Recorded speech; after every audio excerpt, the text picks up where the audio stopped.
And this is Jetstream, and welcome to the archive where my knowledge is your power. And today we're going to be talking about Clampdown. Who dat? Huh? You're saying that's Clampdown? I don't want to talk about that one. Ah, there we go. Clampdown! The seaweed is always greener in somebody else's lake. You dream about going up there, but that is a big mistake. Just look at the world around you, right here on the ocean floor. Such wonderful things around you. What more are you looking for? That's hilarious. Never heard that one before. Sorry, I couldn't help myself. The song was sung by a crab. So, connection? Somebody make it stop, please. Okay, geez, sorry. Anyway, his first appearance was in Season 1, Episode 14. Sideways. Get it? Because he's a crab? I wonder if a crab ever looks at human beings walking forward on the beach and goes, how the fuck do they do that?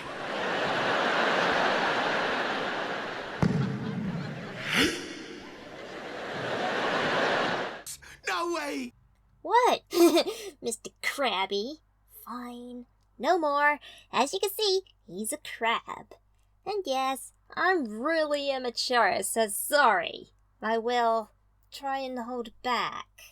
However, him being such a creature does come with its advantages. His big, powerful claws. And they seem so impressive that it's literally the only thing that guaranteed him a spot on Steeljaws' pack.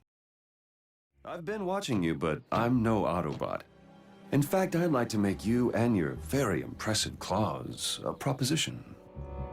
Clampdown transforms into a small red car, and it's rather interesting, yet average. Average being that it's a car that almost looks like one of them boxes with wheels you sometimes tend to see. But it's kinda almost seems like it's been modified to look, well, cool. And in a weird kinda way, it kinda does. It suits Clampdown to a T. Though I gotta say, the best thing about Clampdown has gotta be his personality. He might be easy to pick on, he might be considered a wimp and a backstabber, and his main priority is looking out for number one, himself. But he just has a very likable personality. Clampdown is a guilty pleasure, being one of my most favourite Decepticons from Robots in Disguise 2015. He's goofy, funny, and has amusing reactions, which is something I seem to really enjoy seeing from characters in general. When they're overly expressive with their body language, pulling silly yet serious faces, using the animation to their advantage, which makes getting their personality and characteristics over in the most fun way possible. And I tend to enjoy most of the times that Clampdown appears. Most of the time when Clampdown has to interact with Thunderhoof, someone he did wrong by in the past. Steeljaws, set up the, Ayo! Hey, how you doing? Come here, you lying no-good bag of bolts! I assume you two know each other? That lowlife's the reason I wound up on that prison ship! That was a misunderstanding. You gotta deal with the Autobots to keep their own show out of prison by telling them about my operations!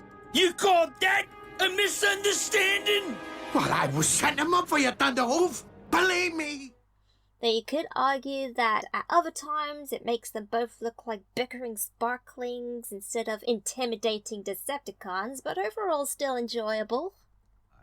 Yeah, you little crab rat. Just clamp your mouth shut. Hey! Clampdown must have been doing something right, because he comes back even more times than Thunderhoof does, I'm sure of it. And like always, Clampdown and Thunderhoof tend to butt heads. However, there is an episode in Season 3, Prisoner's Principles, where Clampdown gets captured and gets cuffed together with Strongarm for protection. And of course, she's not nearly as hot-headed as Thunderhoof, but it don't mean, he can't really annoy the frag out of her.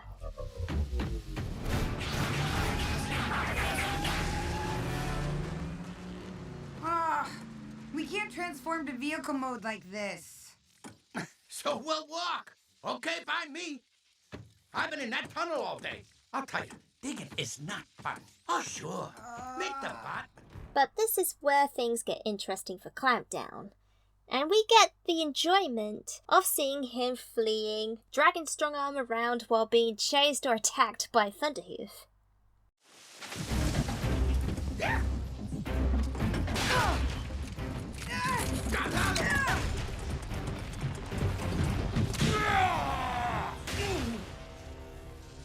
Nice teamwork. Clampdown and Strongarm are in a situation where they have to work together. Though this teamwork seems more on the lines of saving or helping themselves, but somehow things work out better for them, and in the end, everyone else. When Clampdown, Strongarm, and Mr. B was almost trapped in a building, moments away from having a meltdown, Clampdown became a part-time hero. Though, since he mostly wanted to save himself and outright stated as such. Clampdown. Gonna feel that tomorrow.